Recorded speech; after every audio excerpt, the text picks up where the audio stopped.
I don't know what any of this shit is, and I'm fucking scared. First, you're gonna tell me about this science stuff. Sorry about that. What is a scientist? You caught me like I'm experimenting with Science! It's like magic with electricity. I know that. I'm not stupid. I'm smarter than you. The smartest scientists in the entire world all agree Science is a liar sometimes. Seriously, this could not seem less scientific. Those idiots don't know anything about science. It's science. I believe it's pronounced science. This is the least scientific thing I've ever seen. So I'm just experimenting with them. You be quiet. Thank you, scientist. Make up any math you want.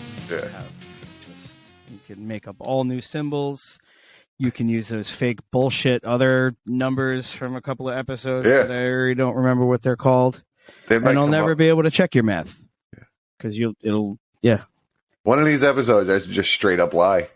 It's all bullshit. I've been telling you from the beginning, you can, and I'm going to believe you. This is hopefully how a cult starts. I'll start preaching on your behalf. We'll start bringing. We'll get a compound. Compound would be sick, right? Yeah, you got to get a pool for a compound, right? Yeah, a shared pool kind of community pool. Yeah, you're going to be running the cult, so you're going to get like your own private one. You're going to get an in-ground one with a swim-up bar. And everyone else is going to have to share like an 8x10 fucking 4-foot oval above ground pool. But if the what did we call it? Compound? Compound. Yeah. Sorry. I was going to say condo. Wait, no, that's not big enough. If the compound is all people that we like, though, I'll gladly share the pool with. Okay, all right, fair enough. I was just trying to give you that big dog cult leader status. You got to kick up to me though. I'll take the envelopes weekly. That's all I need. Everything else I'll share. Like Koresh, but twice as fresh. Yeah. Something like that. I'm not going to lie to you either. I'll be the honest cult leader that says this cult is about me trying to make money off you guys. But this pool is fucking sick. If you want to go, that's all you got to do is kick up. I got the rest. You're making money for me. I do want to point out that a lot of this is going to the pool. Yeah, right. Which pool you maintenance can is not cheap. Yeah. Your cult is a swim club.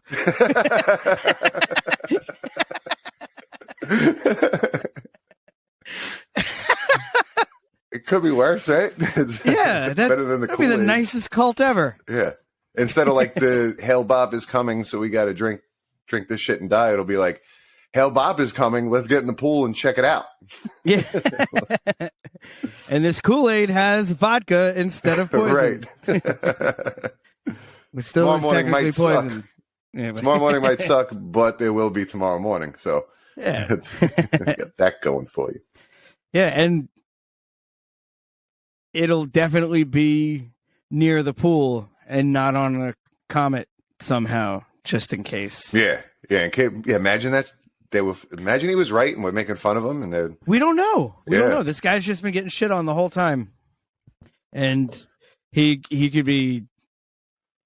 I mean, I don't know. I was gonna say they'd have to be there by now, but one, I don't know where there is. Right. And two, if there's one thing you've taught me is that nothing is anywhere near fucking anything. Yeah. In any of outer space. Maybe Hail Bop itself is pretty awesome though, and like they don't mind the ride.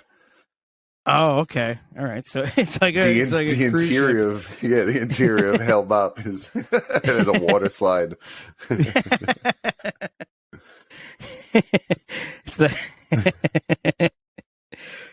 It's a Norwegian princess comet. Celestial Norwegian princess. They got Space Norway, right? They have to. They do, but it turns out it's a democracy. There's no monarchy. So the princess is inaccurate. Anyway, live from Space Norway, it's Under the Guise of Science. Hi, everybody. Yeah. Hello, Chris. Hi, Charlie. How are That's you? our names. Yeah, we did it. Yeah. Said the name of the show and the names of us. Yeah. So everything out from here is gravy. Yeah. And we are up and running now. I think we're officially out on the interwebs. Yeah, folks are downloading us. Yeah, It's funny. We're already at 50 downloads, which is 30 more than I expected. So this is good. Well, that's just for one particular episode. Yes, yeah. What I liked is I was looking forward to. I didn't realize it was going to happen this quickly, but I'm already going to be confused by which episodes have more downloads. Mm-hmm. Like the first two, obviously they're going to be up there, but then the third most is number 6. It's like how do you even know?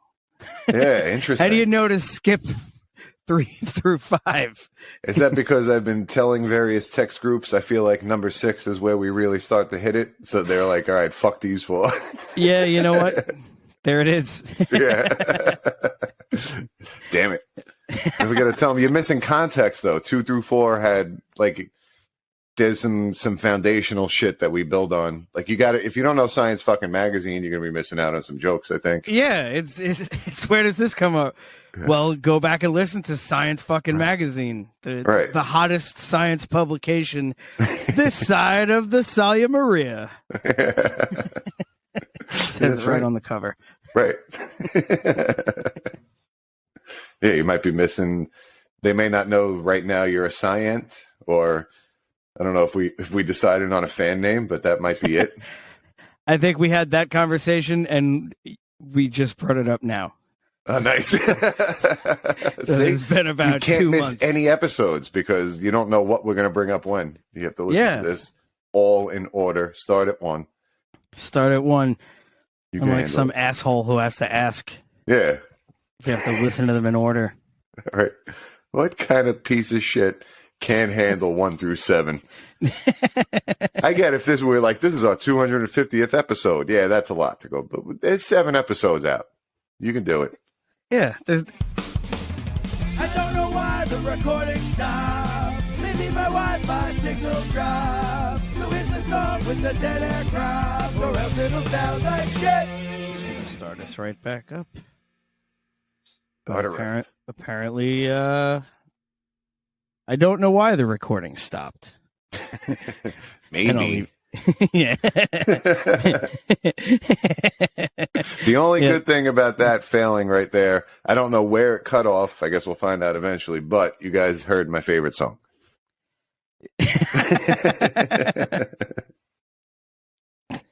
And can now be assured by said song that it will not sound like shit. No. I was whistling it when I got home. And it's catchy as hell. Like the first time I heard it, I was like, what the fuck is he doing? And then, but it only took 2 times. The second time I heard it, I said, I love it. Now I'm on board. I get it. I got it. Like I said, my anytime I make a thing, especially if I'm going hard in the crazy, my immediate reaction is like, all right, now reel it in a lot. Yeah. So to have someone say, don't you reel a fucking thing in. Right. Sometimes Thanks, I get man. it. But yeah, not for that one. No, keep it out there. And hopefully this will be everybody's third time hearing it. So you never know. We don't play that one on purpose. We don't make it happen. It's just something goes wrong. You get lucky. It's a delicious treat shows up. Enjoy it.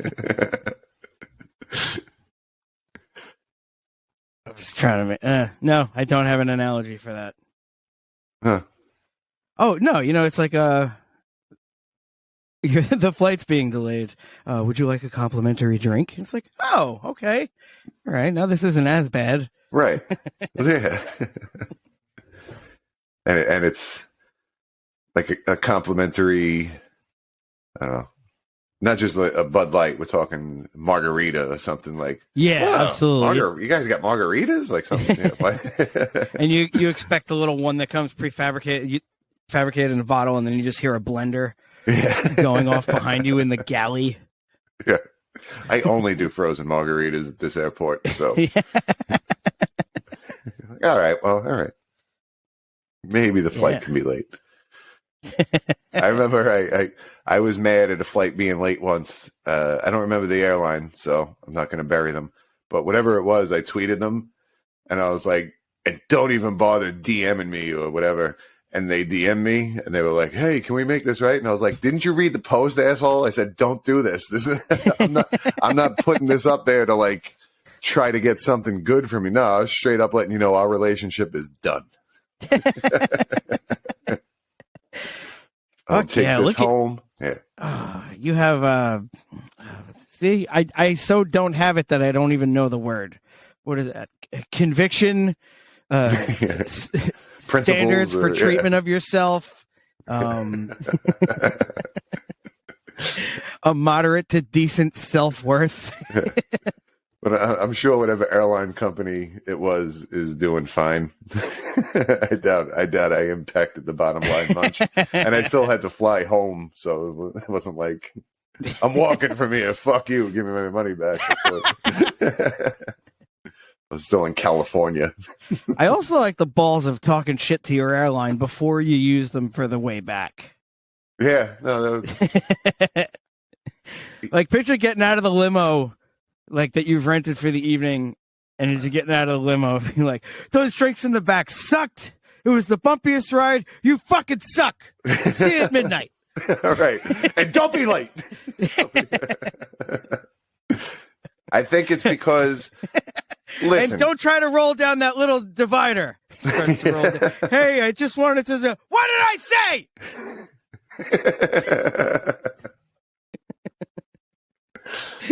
But I know why I get so angry at airports. It's because it's already been 3 hours without a cigarette. And now you're telling me it's going to be 4.5.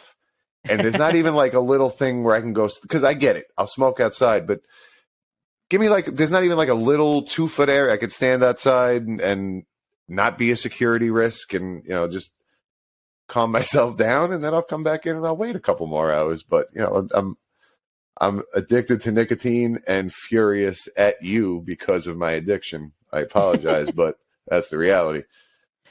You never tried like any of the smokeless tobacco just to tide you over? Like a patch or a dip or a gum? Sure. No, lozenge? I've tried them all. I've tried them all and they work, but I don't plan ahead a lot. That's the problem. So when I'm in the airport, I say, fuck, I should have got those lozenges. And it's too late. Oh, man. Airport should sell lozenges, though. I've never looked, but I'm amazed if they don't. Yeah, that would be... They could make money off not letting me outside, at least. And also, like, a beer is $14. They could charge, like, $50. No, they're already $50 boxes of lozenges. Yeah, they could bang you out for even more. Holy shit. And if your flight's delayed 2 hours, all right. Here's $75 so I don't kill this stranger that's clicking gum or whatever. Yeah, they got fucking fake AstroTurf piss places for service dogs. Can't give me something? There's I know I think JFK used to have like, it looked like a bus stop with a bench, but it was closed off completely. Okay. And it just pumps the air out of the roof, and it's just like 10 people hotboxing a tiny little room with cigarette smoke. Okay.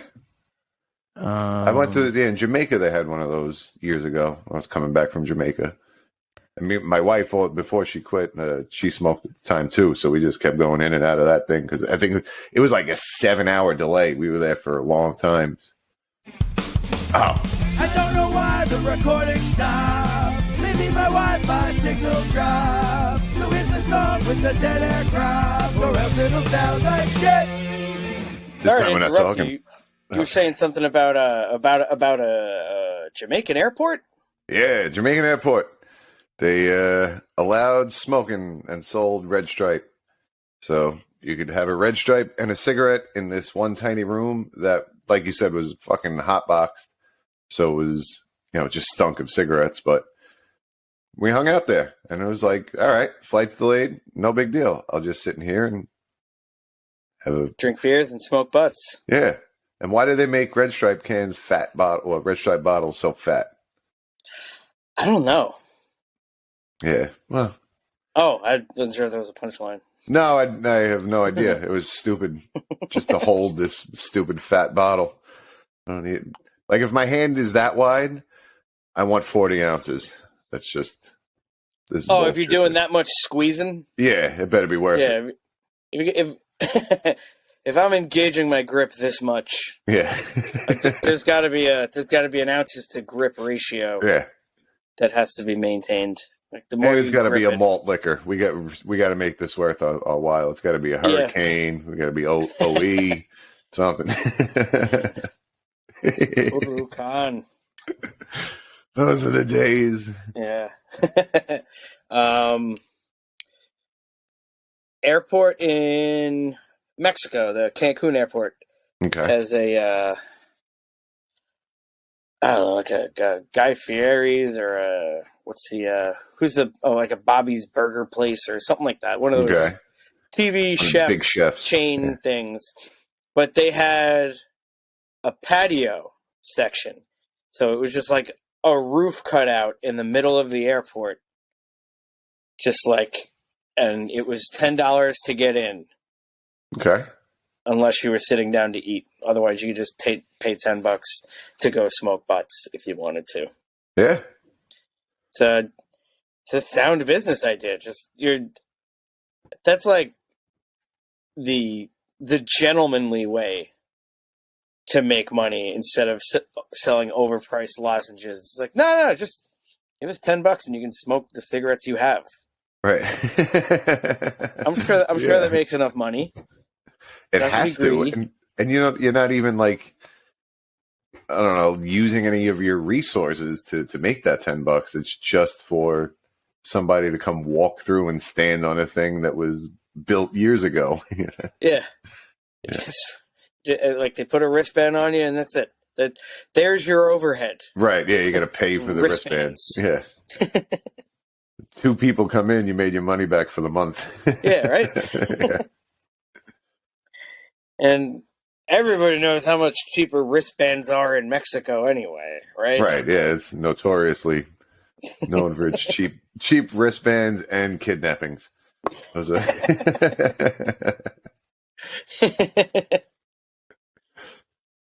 Oh, man.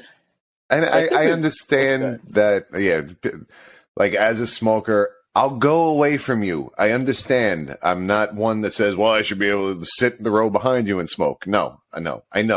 I need to go somewhere secluded. But just give me that space. I'll even stand like chest to chest with strangers if I got like I do that at concerts where they give you that little area that you gotta like it's like cattle, you kind of stand in and you just don't look each other in the eye or blow the smoke in each other's face, but you're touching people on all 4 sides. I'll do that. I don't care. We all gotta Everybody does the Brian Regan with the lips all the way around. Yeah, just came out of the back of your head. This guy's a volcano.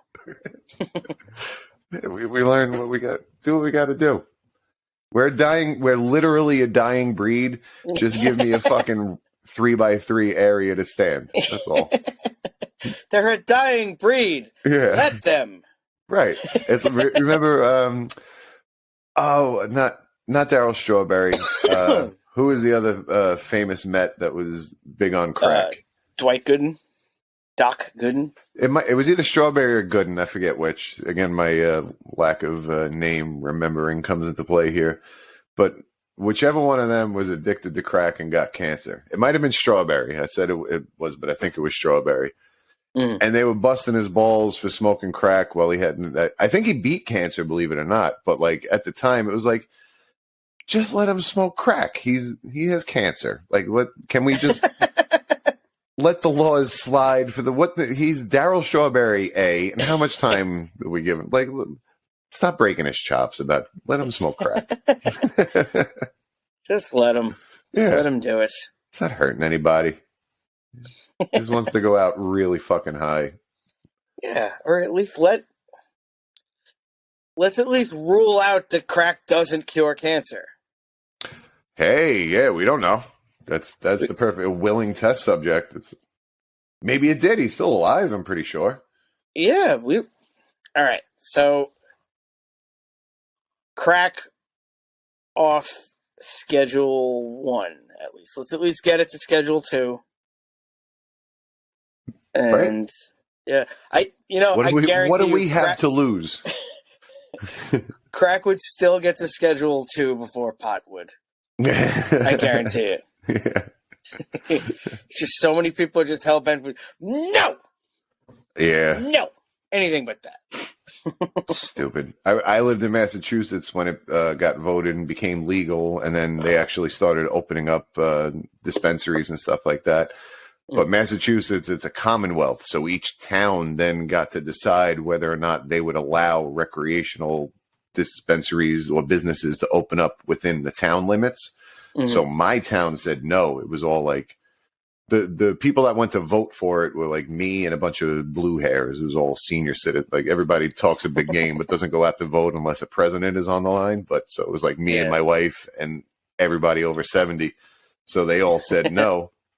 I was like, all right, now the town's missing out on all that, tax money and revenue, whatever else is coming in, because 10 minutes away in the next town, I'll just go there.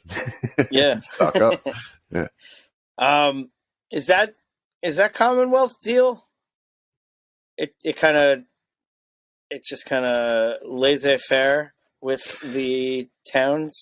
Yeah, each town is kind of good. There's only a couple cities, I guess. After a certain point, they have, they're classified as a city with a certain population, and then they get the taxes go to various municipal things. But yeah, in the town, it's there's like a little council that runs each town, and they get to figure out how they apply the laws and policies that come down from the state. It's like 3 levels deep when it comes to policy. You get the president, and then the governor, and then the town. Oh, man. Yeah. Under the guise of social science. Yeah. And I tell you, I lived in Massachusetts, which was a very, very progressive liberal state when it came to like national level Senate and House and stuff like that. Very democratic. When it came to local, legislature, same thing, was Democrats. But for years, the governor was Republican. They voted. He was kind of like he wasn't a hard Republican, but Massachusetts did very well with that, for a decade of having a Republican governor. And I think it's because this is, maybe we'll get blasted for it. I apologize, Charlie, if I'm dragging you through the muck here. But the left is very good at ideas, coming up with shit. Here's, whatever. The right, I think, is better with money. So, like, the legislature would present, here's all the shit we want to do. And then that Republican governor, who was sympathetic, he wasn't like I said, not hard right. He was sympathetic towards that. Would say, okay, I think we can do A, B, and C. We can't afford D, and put it into play that way, and it worked. All right. Yeah, I don't know a lot about politics, but that's my take on from living there. Yeah, that's just your first person, your anecdotal evidence for living there. It's cool. Everyone, you're allowed. Everyone's like allowed I said, very important part. He wasn't hard right. That was, they're weird. I think when you get too far either way, they're weird. Yeah. Like I definitely. Yeah, I don't know. I don't want to talk about this. But like, regardless of side, when you're standing in line to buy something and someone just starts yelling at you about their political opinion, I don't care what side you're on. Yeah, I tune out. It's like I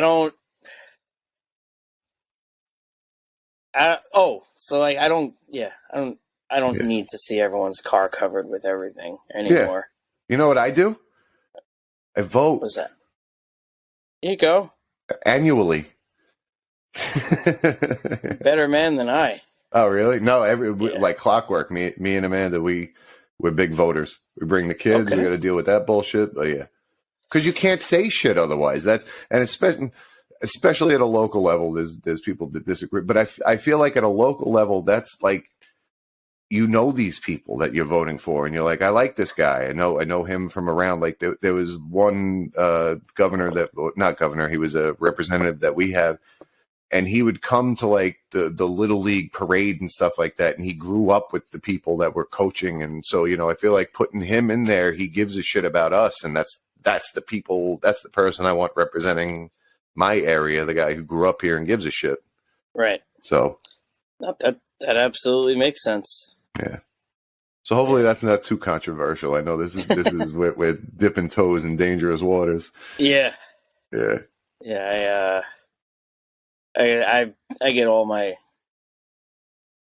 political ideology from George Carlin. Yes.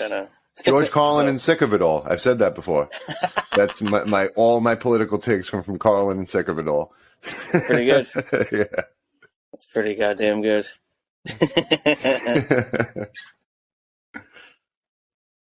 Well, speaking of people that aren't so comfortable with the government, this episode, now that we're finally into it, and I think we're actually recording good. Yeah. We figured we'd do another dedication to a dude, not a dude, a scientist podcast. Yeah. Forgive me, I've been drinking. Yeah. Dude's an easier word for me. So Richard Feynman, huh? I think you might have said his name earlier on in an episode, just like kind of glossed over him. Okay. And yeah, this dude's great. Yes. This dude is a fucking pisser. He is a gem, and he lived in an era where a lot of his shit was videotaped, so it's out on YouTube. If you just, go look him up. He says some wild shit, but not political wild like we just were. Like he's yeah. He's very, very smart. In addition to the descriptions we gave about him, vocally, I hear Jackie Mason and Bernie Sanders, and you hear Dustin Hoffman, and I still didn't bother to get his name. Oh, Brad Garrett, okay, tall guy. Robert, I just know him as the brother from Everyone Loves Raymond. Yeah. Which, by the way, quick fun game to also play is just the obviously bad Ray Romano impression, but it's fun. Like, because you just kind of, oh! That's it. And just every now and just, oh, Ma! What are you doing? Oh, Robert! Come on. And just, that's it. Yeah.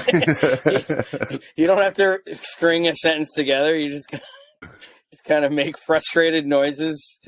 That was pretty much his show. Like, he would do that, and then he would say something stupid to his wife, and she would get mad. That was the show. Deborah! Yeah, and it would be about how he could get back in her good graces, because she was a firecracker. She sure was. Deborah was a pistol. She was.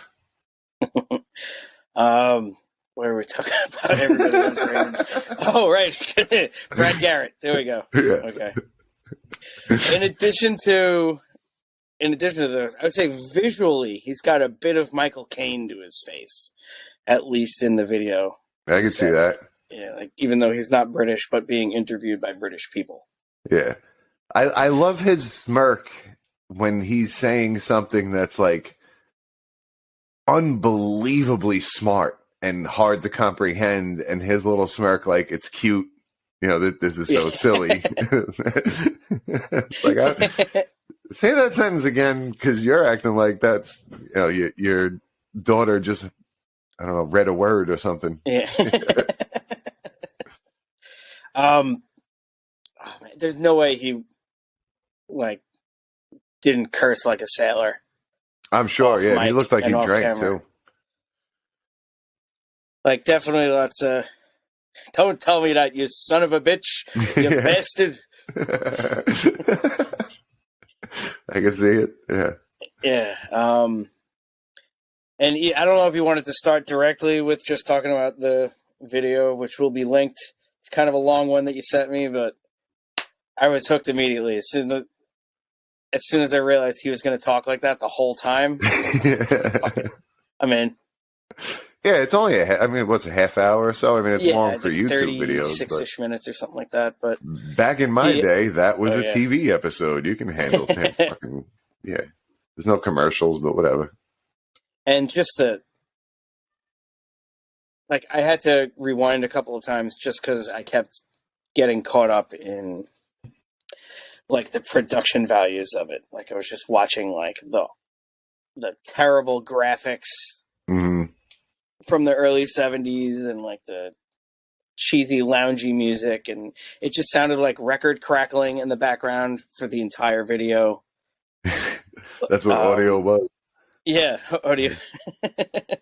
That's why I love the people that still buy records because they say that's the good sound quality. Yeah. I don't know, man. I get the nostalgia, but it doesn't sound better. Let's be real. Yeah. I honestly, I feel like you're going to get more hate for that than any of the stuff you said politically. Yeah, probably. Yeah, like from directly people that we know. Well, I guess the only people that listen to this, the people we know directly, but from them. I'm talking like we're about to get blown up on Twitter. It's just, what's up, crack?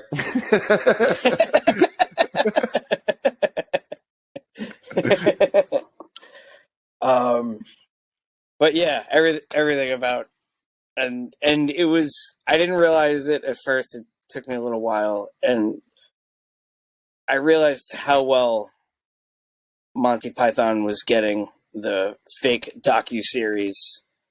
Like all the little things. Like, I think that's why I enjoyed it so much on that level. Is just because it just felt like a Monty Python sketch. Okay. Just like lots of the like cut of like the guy like, here, start talking, and I'll do the narrator. Just start telling a sentence about anything. So today we had to go to practice for my middle son for baseball. Christopher's been coaching his middle son's baseball for about 4 years now. And my mouth still keeps going, right? You gotta subscribe to Patreon to see the visual gag I just did. Yeah. That's gonna be worth that whole thing right there. Yeah. Yeah, love it. I loved all of the nonsense, everything about the video. But obviously, yeah, Richard Feynman's fucking hilarious. Yeah. And brilliant. Yeah. He also has a Nobel Prize under his belt. That he was like, I didn't bother learning the names of things. Yes. Yeah. There's no value in that. Yeah. There's no value in knowing what things are called. So I'm just not going to bother with it. Fucking balls you have to have to take that approach. That's my approach to Robin Hood movies. Ah, shit. That's why you got to listen in order. Yeah. That's why you got to listen in order, fucking Tim. Yeah. Lazy bastard. And then he was also saying about how he, it's funny, a lot of I get why it doesn't contradict with things that we were saying during the Flat Earth thing. So, so he was saying that, well, what we would say in, the Flat Earth thing is, we can't just, let's start back at the beginning. He was going back to the beginning, but he wasn't saying, no, this doesn't work. He's like, let's just start over and do everything. It's like he was going back and checking for mistakes. Yeah. Throughout and but we didn't figure out why this was working. Like, we just kind of glazed over that thing. Let's figure out why that thing didn't happen. I listened to another thing about him really quickly this morning. It was checking for hidden inaccuracies or something like that. Right. In all pre-existing stuff. Which, no, that again, makes sense. Yeah. The ball's on that. But like where our accepted theories break down is where the new physics lives. And that's where, all right, we've done all this shit, like trying to combine quantum mechanics, one of the most successful theories of all time, and general relativity, also one of the most successful theories of all time. But the two of them don't mesh. There's a point where we can't put them together. That's the edge of physics, right? That spot there. The person who can figure that out is going to have to either rethink something or look at it in a different way. Or so, yeah, Feynman was the kind of guy that would kind of go back and, like you just said, look for those inaccuracies, look for those errors, and why are those errors there? What do we have to do to correct those errors? Or maybe there's something we're missing. Because going from even Newtonian mechanics, where Newton first described gravity, there were things that it couldn't quite pull in. Like, it works very well. It still works very well when we're talking about masses up to a certain point. But after that, general relativity took over and filled in those blanks, kind of, and it was a more complete picture. So where scientists find those failures, it doesn't mean they're wrong. It means, okay, from here, this is where this is the next shit. This is where we gotta to move forward. So it's like it's not that it's wrong necessarily, it's just kind of a dead end. Yeah. Or what appears to be a dead end for that point in time. And I guess in cases with like the stuff that he went back and tweaked, I guess, he did some of Newton's stuff, right? You were just saying Newtonian. Yeah. He like some of it's a dead end because the technology, like, restricted by the age that he was alive during. Newton, like, he couldn't do the same types of tests that Feynman was able to. Yeah, no, Newton had like a telescope made of wood or some shit. Like, like, what the fuck was he working with? He's like, these two sticks will do. 1600s or something. Yeah, it didn't have much compared to what we have now. Like, fucking running computer simulations and shit like that. Imagine you could go back in time and show Newton, like, here's a computer simulation of a star collapsing, or something like that. It's like, I recognize star and collapsing. Those middle two words, there's a lot of vowels. I don't. Where's Newton from anyway? He's English, right? It's Cambridge, I think, or something like that. Yeah. British. His first name is Isaac. So. Hello, I'm Isaac Newton. Yeah. and I think he was another sir. Was that a posthumous sir? Did they do that? I don't know. I think you are so smart. You are a knight. Let's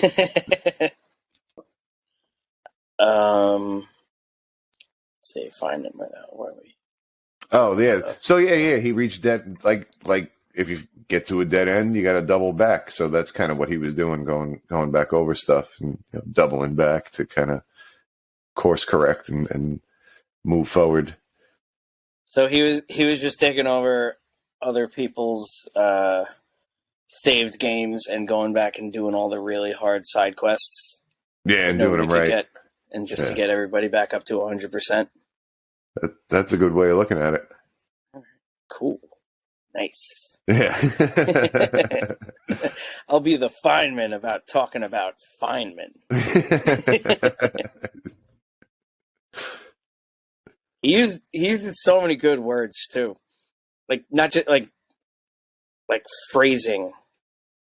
He was talking about he was saying something like, and I'm going to give you an example, and I'm going to say it in analogies, of course. I talk in analogies a lot, and it's like nobody says they talk in analogies, Right. But it like you get what he's saying. When he was talking about math, where he was like, "Yeah, I found these equations and I couldn't figure them out, so I made up my own numbers, and then it turned out I made up the numbers that this civilization made up 300 years ago, and then I made up these other numbers, and it was this other." And he went how he kind of like reinvented math on his own, accidentally trying to. Like people do that with music, like. Sure, you hit a riff that Tony Iommi already did. Yeah, and like allegedly, it might be somebody can fact check me on this, but I'm pretty sure Paul McCartney couldn't read music at all for a while. Even if he can now, and like he's considered revolutionary. Man. Yeah, he was pretty successful. Yeah, I heard of him. Right. Yeah. Once he finally broke out on his own, man. He was able to quit his day job. Yeah. On his own, yeah. Yeah. Finally got to spread his wings, bro. Yeah. Lennon was holding him back. It was once he got the wings, that's where. Yeah, Paul McCartney gets in a band with his wife and crushes it. John Lennon gets in a band with Yoko. Yeah. and he's just mocked for eternity. That video of Chuck Berry on stage. Yes, he was just visibly mad at Yoko Ono as she's doing her and is doing her bullshit. It's so great. Yeah.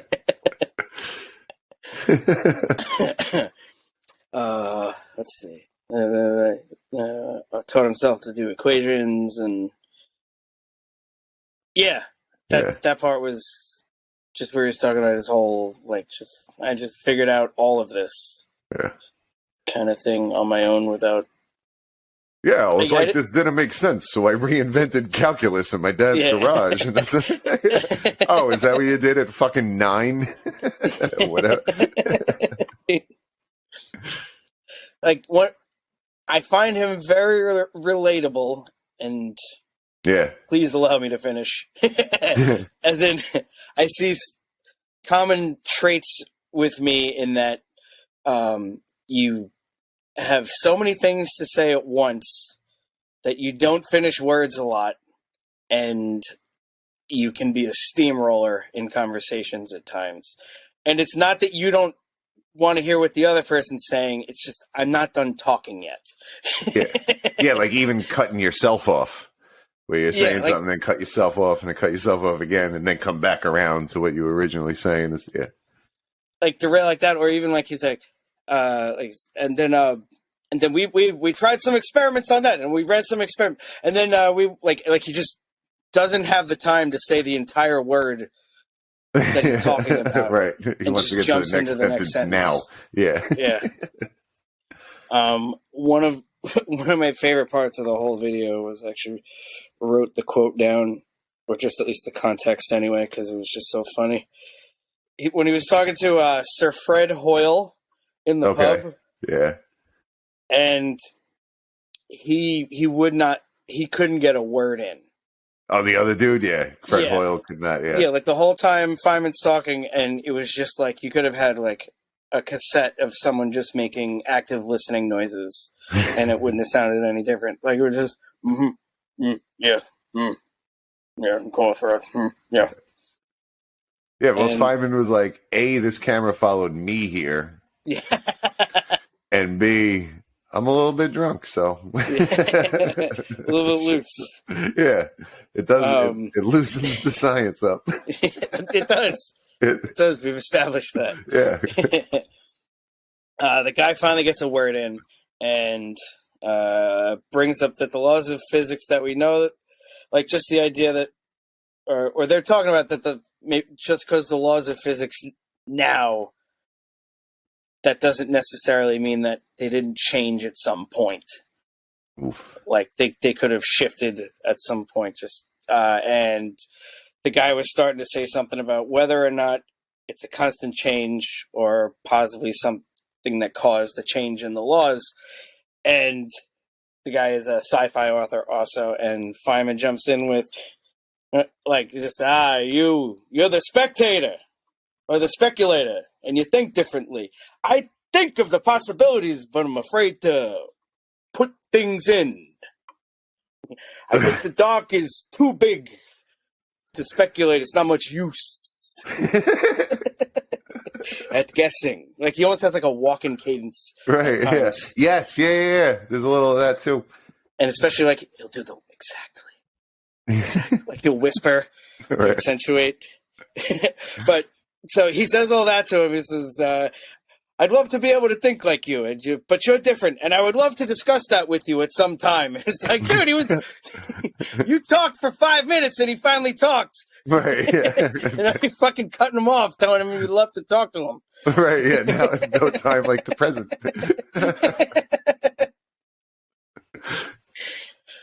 Yeah, dude, he's fun. I gotta find more shit with him. Yeah. I think that age is the perfect age of stuff, because the one I was trying to watch with him explaining is the This is when he's younger, right? Yeah. Yeah. The diagrams was from like 83 or something like that. Oh, okay. So that's so he's a little bit older. Like, he was a little bit slower, had a little bit, and he was also staring at a chalkboard and probably not drunk. Okay. I thought you were talking. I saw. I guess it's like a couple of videos where he still has black hair, and I mean it's almost black and white. It's like, black, white, and different shades of gray. Like, they didn't even have good color yet for some of the presentations that I watched him doing with the chalkboards and stuff like that. Like, I guess that was in his in the midst of his career, where my point is with that, it's not as fun to follow along with. He's teaching college level students, so like I watched that, and it's tough because he's fucking brilliant. He really is. Like, I can't stress that enough. As weird as he is and as silly as he is, he was an incredibly smart guy, incredibly important to physics and quantum physics in general. So what did the quantum electrodynamics? What did he win the Nobel for? Yeah, that was QED, the quantum electrodynamics. It basically explains the relationship between electrons and protons. Electrons and photons. Sorry, I said the wrong word there.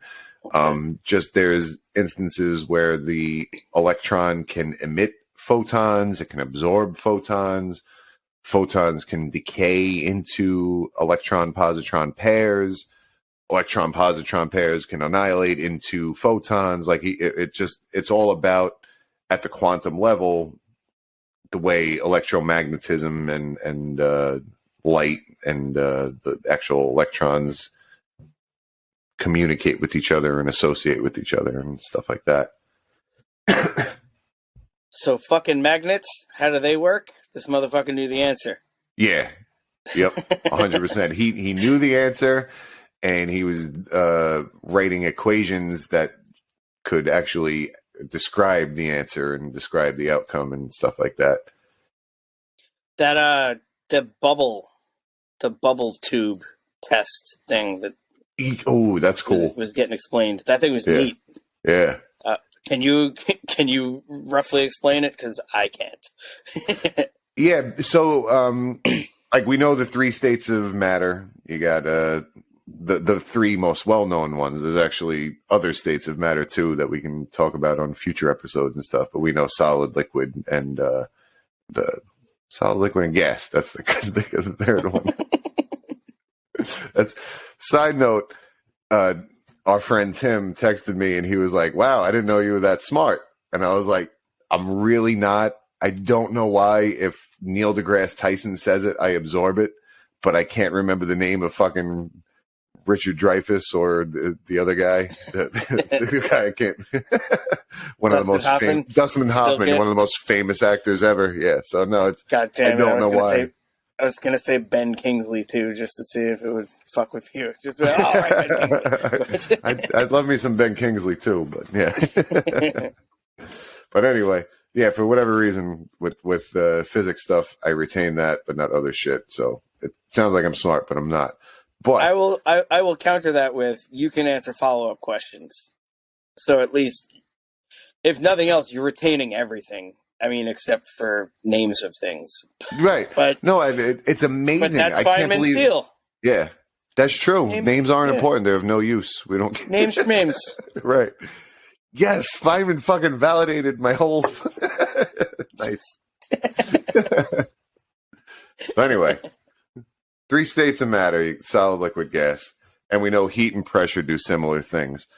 So what they did in this test was they took whatever gas it was. I think it was hydrogen, maybe helium. I forget which one. One of the lighter gases, and compressed it. So compression puts pressure on it. So it doesn't quite get to liquid, but it's more viscous than a gas, I guess would be the word for it. Or yeah. It's viscous. Yeah. So it's like a thicker, soupy gas. It has a little bit of drag to it. So that helium stain's never gonna come out. Yeah. It's like when you did you fart? Mostly.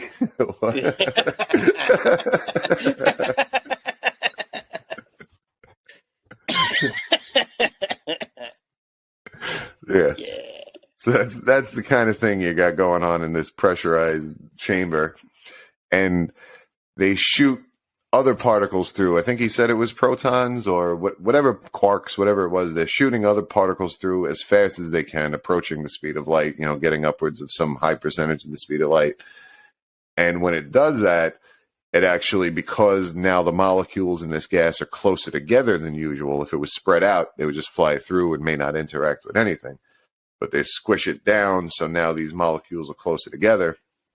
And as it tears through, in some cases it could be hitting the nucleus. In some cases it could be pulling off electrons. Whatever it does, it's messing with the atoms as it goes through and creating these little bubbles as the friction and the interaction and stuff like that. So these little bubbles create the path of this particle as it goes through, and they use that for various other measurements and relations and things like that.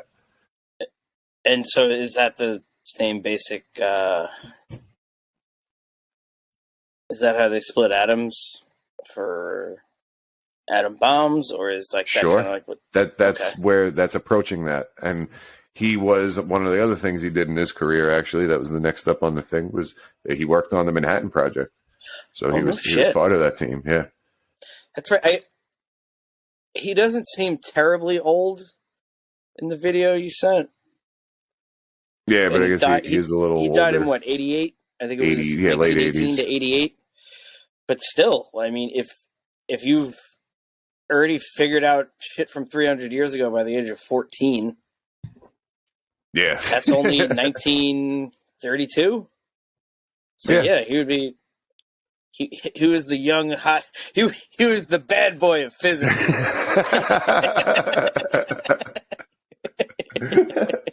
Fuck you, Richard Feynman. Get him out of here. He has a large underbite and a flat back of the head. I hope you die. Get there. My favorite part of that clip in recent watchings is when he's announcing the in memoriam, and the one guy's like, "Oh, that's messed up," and he goes, "Shut up, you stupid idiot! They don't stay babies forever. They grew up." And like he stays on him. He's like, as it starts playing, he's like, "Fucking asshole, idiot!" Yeah. Like he just keeps throwing shit at him. He just keeps muttering under his breath at him. Yeah. Fucking idiot. Yeah.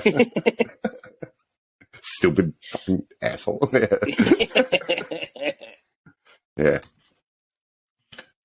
Yeah, but So yeah, Feynman Manhattan Project. Oh, before we go to Manhattan Project, just going back to quantum engineering or quantum mechanics, he came up with there's something called the path integral. It's fancy words for shit that particles might do. That's all you need to understand. But it's like an infinite number of things that quantum particles might do. They went with path integral instead of spooned. It doesn't roll off the tongue. I do too. Yeah. What's that equation? That's the shit this thing might do. I think that's better. But those Grossman numbers came, and I kind of glossed over the relationship, not to get because Paul Dirac is a whole other guy. But when you solve Dirac's equations, you get these mathematical things called spinors. We talked about that in the previous episode. I am spinor. Yes, but they mathematically represent what fermions do, which are particles that make up stuff that we can see. And when you do path integral equations for said fermions or for including said spinors, that's where things get weird and Grassmann numbers need to be invented. So it's because of Richard Feynman and his path integrals and his weirdness that we needed new numbers that weren't invented yet. So it's almost fitting that he was able to, like, because the numbers he had didn't make sense, so he made up his own new numbers. I guess it's only fair that he left that puzzle out there for somebody in the future. I love it. Yeah, that's a very excellent point. It's almost like you got to do what I did. This math needs new shit. Figure it out. Yeah. Yeah. Shit. Cool beans. Yeah. I like it. But you can represent these equations as diagrams, which are known as Feynman diagrams. That's where I was going. So those are named after him, and they show when, like I was saying, a photon can split or an electron absorbs a photon or all that other shit. These diagrams represent what happens with those. I think another movie pitch time. Okay. There's a map in a thing somewhere, and they get it, and it's got all the symbols. It's got it's got Grassmann numbers, but then you like hold it up to light, like moonlight. It's only available during the full moon. Full moon, yes. Okay. And then it casts the light of these other numbers or these other things that correspond on it, and then they have to like go all over the world and try to get these to figure out exactly what, like to pick up where Feynman left off. Okay. And obviously Nicolas Cage is going to be in it. Yeah. That's a no-brainer. He's very good at breaking into shit and using the map to find the secret. Yeah, running all over the world. Yeah. Oh, I would like to make a correction. This just reminded me. Okay. I said the guy that farted on the moon. I said John Voight instead of John Young. Even though I was reading it off a page, I still said John Voight. And I remember thinking at the time, like, wow, isn't that like Angelina Jolie's dad? And, yeah, I didn't know there were two John Voights. The best joke involving John Voight ever is Patton Oswalt talking about when the Star Wars prequels came out. Okay, I don't know it, and we'll definitely relate it. Yeah, we'll tag this link. He's talking to George Lucas. It's like, hey, remember Darth Vader? It's like, yeah, love Darth Vader. It's like, yeah, well, you get to see what he was like when he was a kid. And like, so he just kind of kept that joke going on, or gave several examples of that. And then he was like, I don't want to see the things that they were when they were a kid. I want to see the things that I like. It's like, hey, you like Angelina Jolie? Here's John Voight's sweaty ball sack.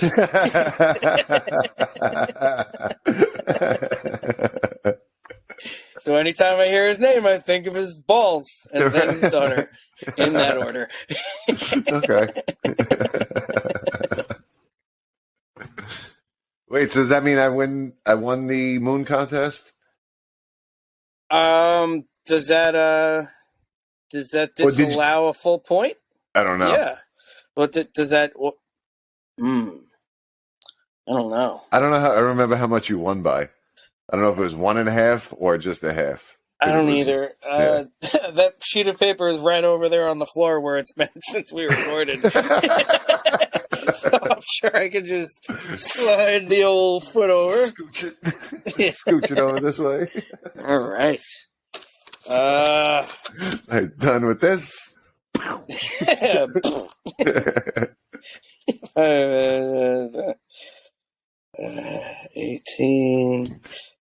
18. I gotta. So yeah, I lose a point for that. Yeah, John Voight never farted on the moon. Alrighty, so oh man, it's you threw the challenge flag on the field. Yeah, a week later. First victory rescinded. All right, I guess we'll have to play your fucking victory song then. Yes. God damn it. All right, fine.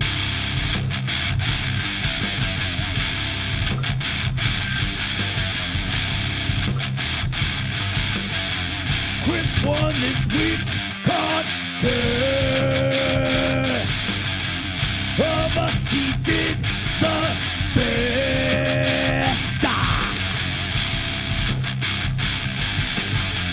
Castlevania Simon's Quest. It's the moon contest.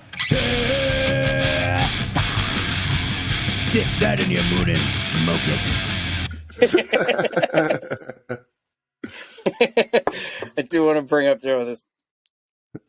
That's how insane my brain is, that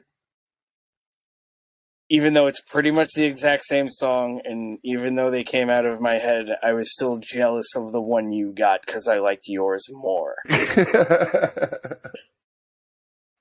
And I think that's amazing. Yeah, all three versions, you came up with the music, the vocals, did all the work, and you're jealous that my song is better.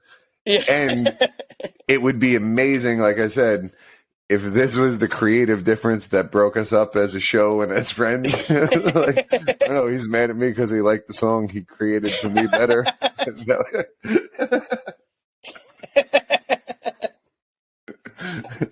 It's like, so when we record, I don't know, you have the better song. You fucking tell me when we're recording.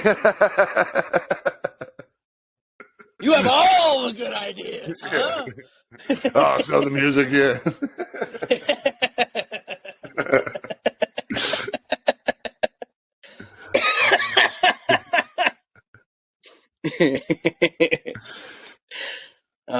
Yeah, so Richard Feynman. Yes. Oh, so yeah, Richard Feynman. So he worked on the Manhattan Project. So he, I think it was Los Alamos. I have written down here. That was the place where they were doing all that shit. Are there any basements? I don't know. That's the old Alamo. No, it does not. I don't know if it was in Texas or where was the Manhattan Project. It was probably Texas. It was somewhere where it was wide open. It was in deserty. Manhattan. I remember being mad as a kid. Yeah. Why is the Manhattan? No, Nevada. I'm pretty sure it was Nevada because it was somewhere that was wide and flat and deserty, and they were able to just set off nukes and be far away. Oh, that's right. Yeah. The whole setting off nukes thing. Yeah, they couldn't be in, Midtown for that. Let's test this in Central Park and see what happens.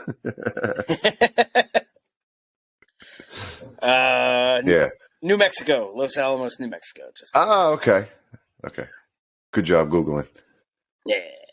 So he worked there and notorious for kind of being a dick and like not a dick in a jerk way, like dick in a you and me way. So one of the stories he told was there was a hole in the fence behind Los Alamos. So this is a high security government location, and the hole in the fence in the back, he used to come, I forget if it was in or out, but regardless, he used to come in through security, check in, say hello, go in. And then when he would leave, he would go through the hole in the fence in the back. He would go to lunch through that way and then come back in through security in the front. Hello again. So like he just kept coming in but never came out. So eventually they caught on and they kind of like detained him. I don't want to say arrested, but like detained him, and we're asking him what the hell's going on. And he explained that there's a hole in the fence, blah blah blah. Yeah. That's great. Yeah, he did shit like that. He came up with the laughing door joke before laughing did. Yeah, I guess so. He just kept coming by. Yeah. He was also, one of his hobbies, which I've never heard of anyone that's into this, but it's a fucking cool hobby and I guess practical. He was into safe cracking. He liked I love your eyes there. That was his second favorite thing, was to crack safes, was figuring out patterns. Just for Jesus Christ. So at this government facility in Los Alamos, he would crack into the safes containing various confidential data and leave notes that said, like, this is the same guy, blah, blah, blah. And because, this was during the fucking World War II and the Cold War, and well, I guess before the Cold War, because it was still nukes being developed. So this was during World War II, and people thought that this was a real spy because that was actually a thing. So alarms got raised at Los Alamos, and there were problems and blah blah blah. And just turned out that he liked to break into safes when no one was looking and leave cute notes. That's hilarious. Yep. Yeah, I mean, he was friends with Oppenheimer, who we know the FBI thought Oppenheimer was a spy for a long time, and I think they didn't even admit that he wasn't until after he was dead. But he was friends with Oppenheimer, and Russia wanted Feynman to come do talks out in Russia. I don't think he never accepted. He never actually did it, but that was all it took for the FBI to be all over him. They would follow him around. They would, he had a kind of a beef with the FBI. They would call him. They thought he was a spy. They would try to bring him in for different stuff. And eventually he got fed up with it and sent a letter to the FBI saying basically, hey, I invented the nuclear bomb. Can you leave me alone? And they did. They backed off, and they were like, all right, no, that's true. I think J. Edgar Hoover sent out a memo to the FBI saying, unless he does something, leave Feynman alone, because they were, I guess, really harassing him and stuff like that. But yeah, he had the balls to go, guys. I was hoping he was doing a Ferris Bueller's Day Off thing. Had an audio of himself snoring as they were trying to check on him, and he shimmies down the drain pipe or the fire escape.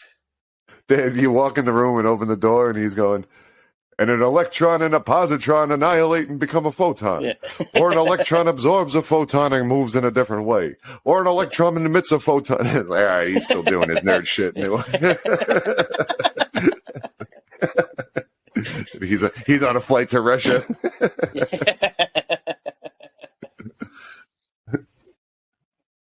I think I read a brief thing about just where his parents were from, but I think his father was not Prussian, but kind of that area, Eastern Europe / Western Asia. Okay, I want a sidebar. Yeah, Prussia. Somebody just got woken up and they were like, "We need to name our country. Russia's here." Russia,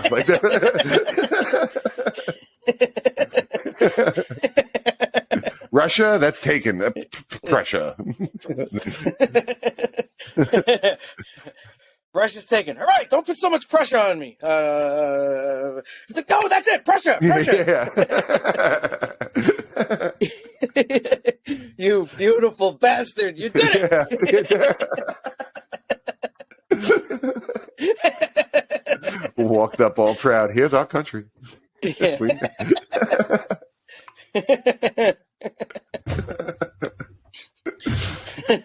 This looks a lot like Russia, though. I'm just saying. It's it's different. You can clearly see.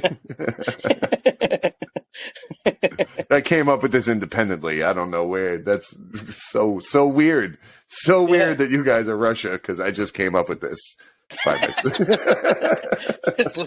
just lateral thinking, I guess. We both. Sometimes people just have the same idea, Right. I mean, that's what I feel like with what DC did with so it's Deadpool and Deathshot. And DC Marvel's like, oh yeah, well he's called his real name's Wade Wilson. Yeah. And Deathshot was like, all right, well he's Slade Wilson. Slade. Right. I another challenge flag. I want to check the order on that, because I believe Slade Wilson might have been first, and Wade Wilson was like the answer to it. But Slade is a funnier punchline. Yeah, no. I think that's even worse. You had all the names in the world, and you chose Slade without anything. Like, if there was Wade, and then you chose Slade because you were playing off Wade, that's one thing. But you had the world was your oyster, and you went with Slade from the door. Like, you could have went with like Bill. There's so many names. Any names, and you had to pick a past tense verb.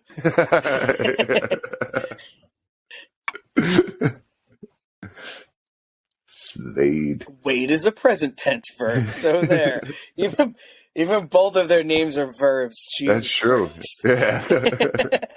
Depends if you're at a truck stop or a slaughterhouse. Yeah, there it is. It's like 3, 2. It's gonna land. Fuck yeah! Nice. All right, so they're both past tense verbs then. Another similarity. Yeah. So anyway, Richard Feynman's parents. Yeah, that was all I got. I don't even remember what they were. So one was from. I know he was from Queens. That's why he has the coolest accent in the world. Yeah, both Jewish immigrants. I think that's what I remember from Eastern Europe. Oh, Poland. Mother was from Poland. Father was from somewhere in what became USSR eventually. Okay. I don't remember, but Manhattan Project. After the Manhattan Project, FBI. FBI told him. Yeah. No, I mean, he stop, and he said no. Right. He was like, "No, you stop," and they were like, "All right, fine." I mean, I guess the moral of the story is the fucking balls on this guy. Yeah. Nonstop. In every aspect. Yeah. Where did he teach? Like Caltech, right? Yeah, he was at Caltech. I think he went to MIT and then Princeton. I think he taught at a couple places, but he did end up going to Caltech at some point and being like the big guy in the physics department and stuff like that. And he also had a British wife and moved in and like had a summer home in England, or at least just a not in America home. Wouldn't it be great if he taught at Caltech, which is in Southern California, right? Yeah. So but he summers in England. Yeah, summers in northern Scotland. Yeah.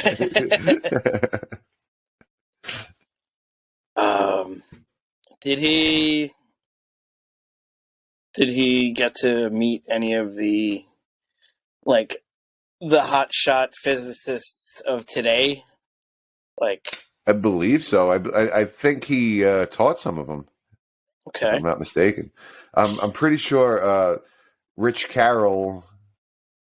I think is in his office now. Like he's the guy at Caltech that, you know, kind of like took over the next thing from him, and he's big on. He wrote a couple books on, like, you know, quantum. What the fuck is it called? Wave functions and shit like that, and the universe being made from a wave function. He's a big quantum guy, but he's I think he was a student of Feynman, and now is in his sharing his office, or took his office. It'd be weird if he was sharing it, like they just kept his corpse. It smells in here.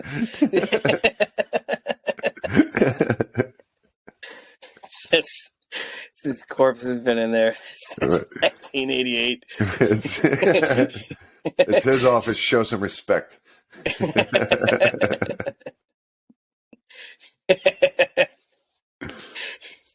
Kids come into his office and he used to yell at them. He's like, he's been dead for twice as long as you've been alive. And he doesn't follow it up. Like, just that's his fact.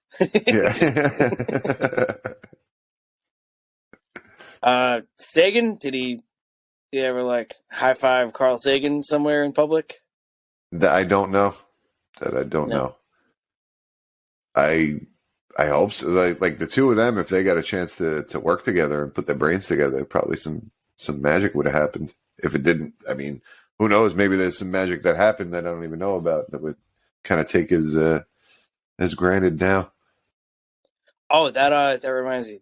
When the interviewer in that thing was asking him about whether or not he'd rather talk to a paleontologist or like an artist or a playwright or something like that, and he was like, paleontologist, absolutely, and then gives this whole long answer about it would be a lot easier for them to communicate because they both have ideas on science, and they would both become coming at each other with different ideas from science, and how sciences are like kind of more combined and stuff now. And then it's just like eyes get big. Oh, wait a minute. I talked to this playwright once, and he was a really nice guy. I liked him. You know what? Never mind. Like, just stop on a dime. Scratch all that. Yeah. Scratch all that, because Stevie Ray Vaughan is a good guitar player. So whatever. And I met him, and he was nice.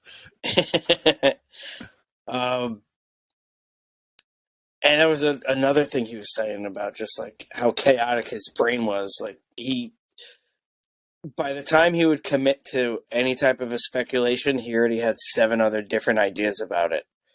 Damn. And we're just like, yeah, I can't do that. I can't just wildly speculate. There's got to be a lot of concrete data and stuff to back my shit up. Yeah, that's the scientific method. It don't count unless you can fucking show me evidence.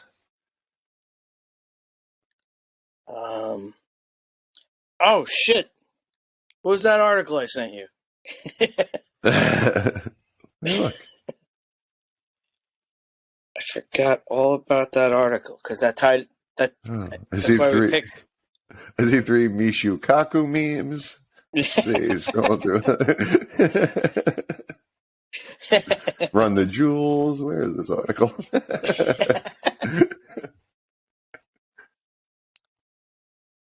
Run the Jewels, by the way, if we're going to do a quick music recommendation.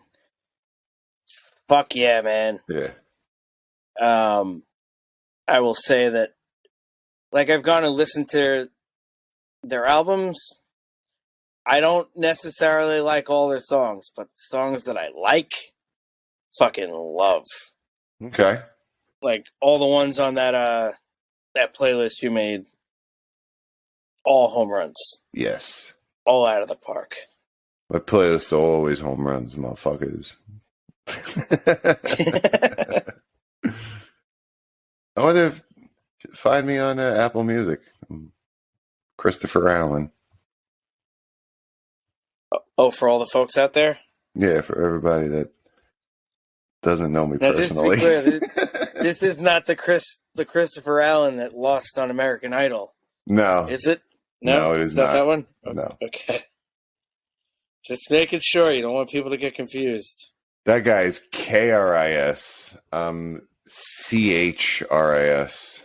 Oh, as all right. is traditional. I don't know. Yeah, depending on where you're going. As is tradition. As, and I'm now like... Christopher's spelling his name with a CH in the beginning, as is tradition.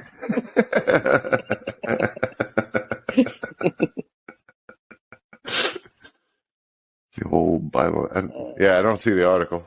What was it about? Physics. Science. Physics and... God damn it. Nope. Oh, nope. I agree that physics is a thing, so that's one thing. Oh, yeah, here it is. For the first time, scientists observed the creation of matter from light. Ah, okay. So that's Feynman diagrams that he shows how that or predicted how that shit can happen.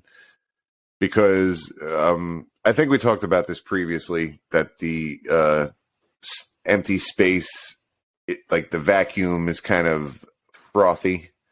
That there's some virtual particles that pop in, annihilate each other, and disappear.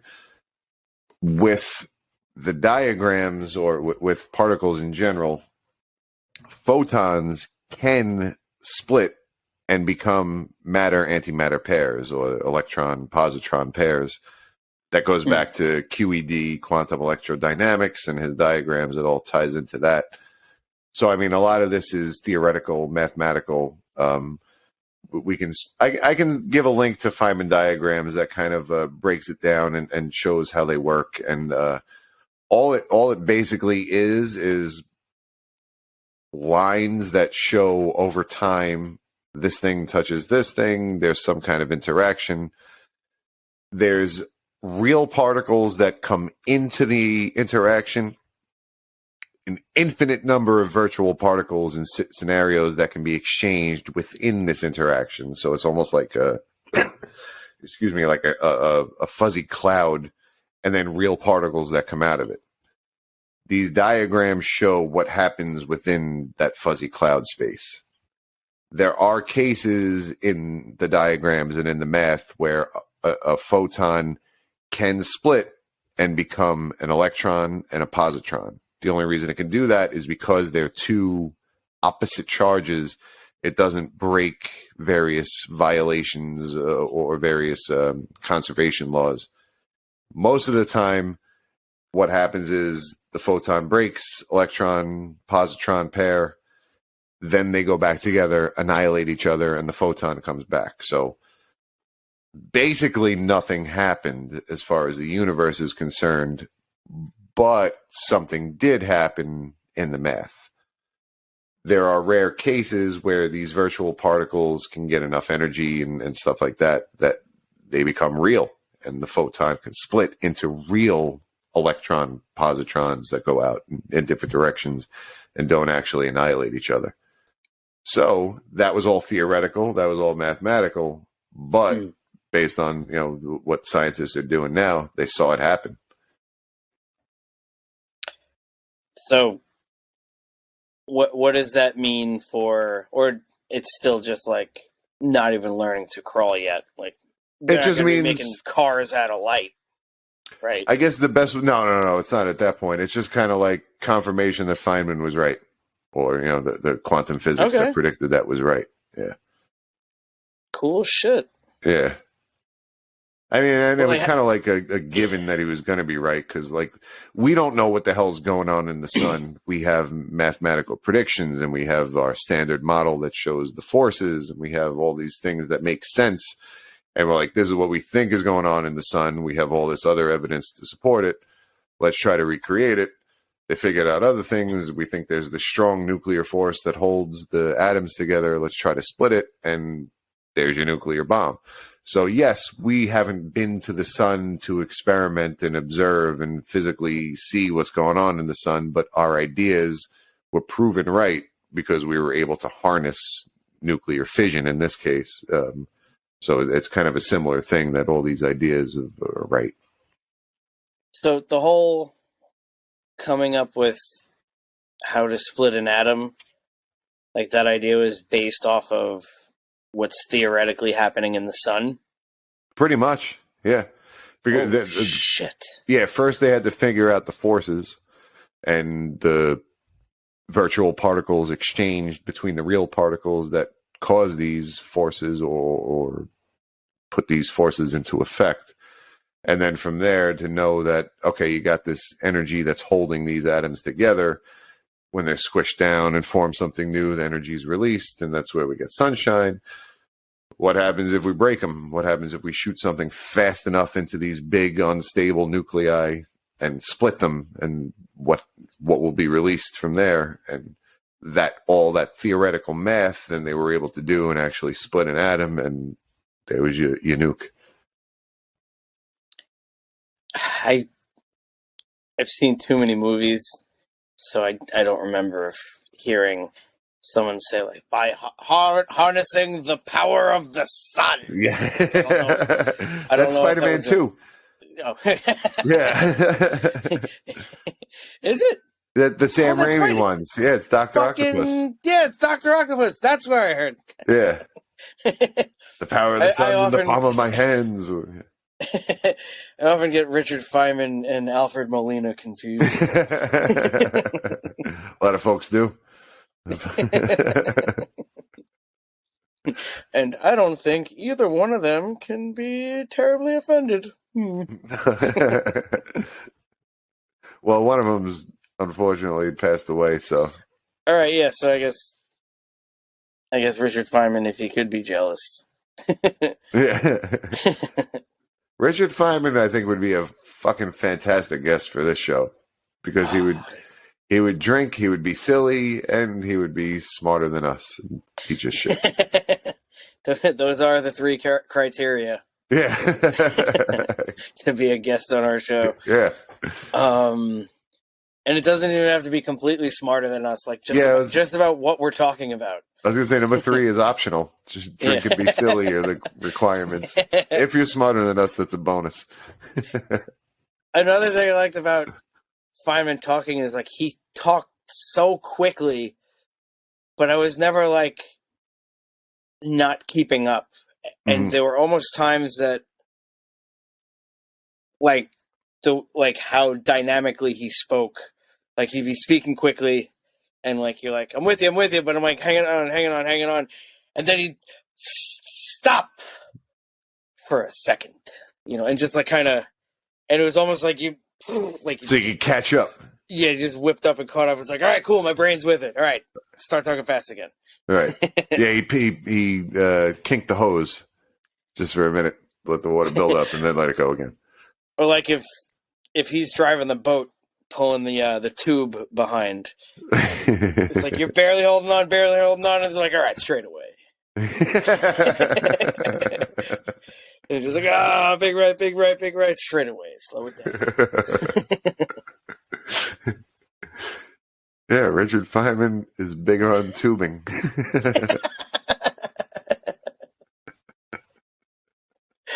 This idea of Feynman tubes. Yeah. Ooh, that sounds quantum something, but nope. It's just on the Great Lakes. Hang on.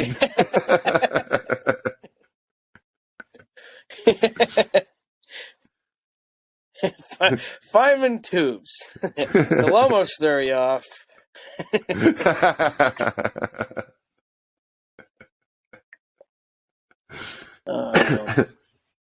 That's good. Yeah, that dude's good. Yeah. That's good. And he's already old algorithm is throwing more of his stuff my way. Nice. As of already, so I'll be watching Al's more like, of him. why didn't you tell me you like Richard Feynman? I got all this Feynman shit. Let me push it here. I feel like algorithm is always just like, oh man, we could have been hanging out. Yeah. Why didn't you tell me you were into this shit? You know how much? Everything. He's into everything and he's got everything, and you should have told him earlier. Do you have any idea how much? I have all of it. I have all of it that ever happened. Right. All of it. Anything you want to know about this person, I got you. Yeah. Thanks, Al's Al. a nice guy. He's Yeah. I think he's misunderstood. He is. A lot of people blame him, but he's doing his best. He's out here doing his best for us. Yeah, he's out here actively trying to read our minds and being right more than he isn't. Yep. So, I mean. Yeah. Yeah, and let's Richard, see. Go ahead. No, you first. Let's see what. Let's see John Edwards. See John Edwards be right that much at reading people's minds. No. Let me see. The medium. Yeah, no, I know who he is. He's a bullshit. No, I know who he is. It just wasn't a good joke. Yeah, no, I know who he is. He's just a piece of shit. I hate him. Okay. Yeah. Fuck him. Let me see what other early aughts TV fucking references I can dust off right now.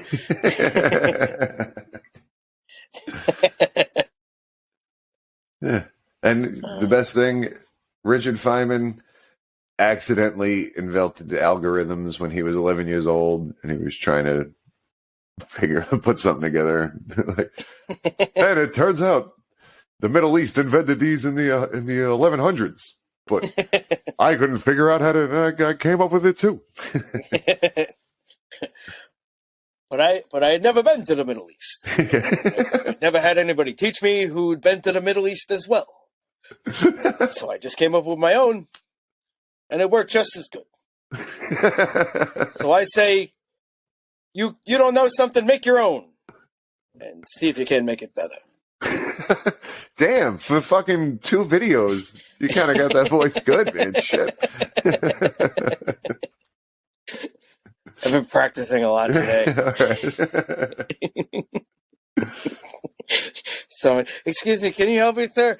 Just give me a second. I just got to take a few more steps to get a little bit closer to you. And once I get a little bit closer to you, then I can reach my hands out, and I can use my hands, and then I can show you what I need, what you need some help with. But it really is. It's a step away from James Adomian's Bernie Sanders impression. Okay. Which is just and it's just saying 99% and 1% a lot. It's like you take all the taxes from the 99%, and you take those, and then you take it and you split it up amongst the bottom 1%, and then you take from the top 1% and split it amongst the lower 99%. It's just that. It's a whole bunch of that. Yeah. Yeah. 1s and 99s. I'll say this. I'm glad I have this Feynman, because that might be the first impression that I actually do that's unique to me. I mean, that's not any of my friends. Okay. It's so not either ripping off a celebrity doing someone famous already, or an impression of someone that nobody else knows. Right. This is an impression that a little bit more people know. Yeah. It's still not one that I could dust off and pull out at parties yet. I mean, depending. I start going to more physics parties. I will, if it's me and you, if I'm there, I will fucking roll. Everyone else will be like, who's Richard Feynman? What does that mean?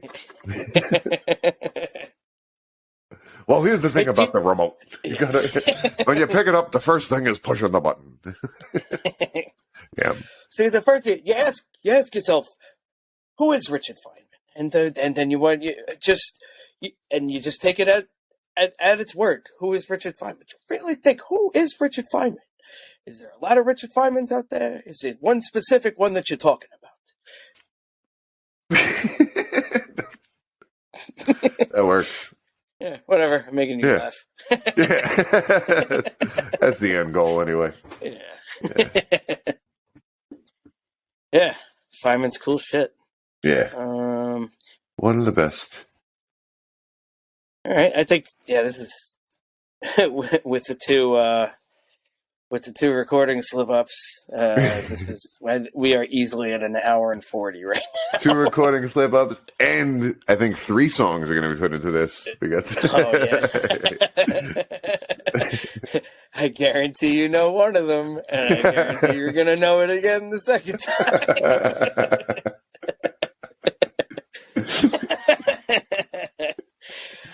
All right. Under the Guise of Science at Gmail, Facebook, Instagram, and on Twitter at Science Guys. Guise. Guys. Always Guise. Guys. Yes. Guys. And now that we have people listening, whether they're our friends or people we don't know, what are you doing? Email us under the guise of science at gmail.com and give us topics, give us questions. What science shit do you want us to talk about? Throw it in there. Yeah. If we get enough, we'll even do a mailbag episode. That would be, I dream of doing that. We could right? Finally, a phone it in. Yeah, exactly. How episode. easy is that? You just read what someone else wrote and then answer the first thing that comes off your head and move on to the next one. I would love to. All right. We've done our homework enough. You do your fucking homework, listeners. Right. This is episode 15 off the top of, we came up with all this shit. One idea. That's all we're asking. One idea. Yeah, just one idea. And please. Money, if you can spare that. Send us ideas, money, food, whatever. Whatever you guess. Yeah. Anything besides thoughts and prayers. Yeah, we don't need that shit. We're up to our armpits in thoughts and prayers. Yeah. Oh, man. Bless you. I like that I do the cough button for when I cough, but not when I burp. Right. What is the cough button? Is it this space bar? Oh, you see that little microphone on the right side of the screen? Next to where you're... No. I see. Oh, wait, Mike. I gotta just hit mute Mike, I guess. Yeah, all right, that works. And Mike's like, and I think what was good about that last thing is you really want to try to leave an episode on... Huh, okay. I guess they're just doing this now. We're so done with the show. We're just not talking about stuff. All right. Till next time. See you then, fuckers. Bye.